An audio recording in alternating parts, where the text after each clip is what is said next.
एक बार गौतम बुद्ध एक शहर में प्रवास कर रहे थे। उनके साथ कुछ शिष्य भी थे। एक दिन उनके शिष्य शहर में घूमने के लिए निकले।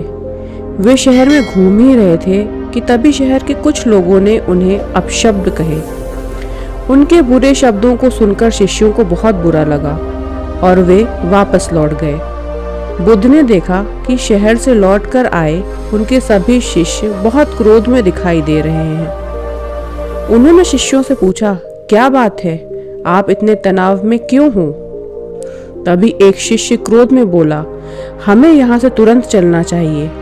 जब हम बाहर शहर में घूमने गए थे तो यहाँ के लोगों ने बिना वजह हमें बहुत बुरा भला कहा। जिस जगह हमारा सम्मान नहीं हो वहाँ हमें नहीं रहना चाहिए। बुद्ध ने कहा, क्या किसी और जगह तुम अच्छे व्यवहार की अपेक्षा रखते हो? दूसरे शिष्य ने कहा, इस शहर से तो अच्छे लोग ही होंगे।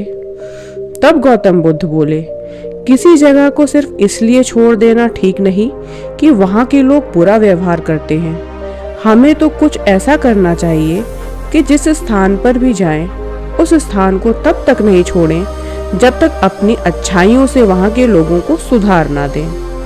हम जिस भी स्थान पर जाएं, वहाँ के लोगों का कुछ ना कुछ भला करके ही वापस लौटें। बुद्ध ने कहा, जिस प्रकार युद्ध में बढ़ता हुआ हाथी चारों तरफ के तीर सहते हुए भी आगे बढ़ता जाता है, ठीक उसी तरह उत्तम व्यक्ति भी दूसरों के अपशब्दों को सहते हुए अच्छे कार्य करता रहता है। खुद को वश में करने वाले प्राणी से उत्तम कोई और नहीं हो सकता।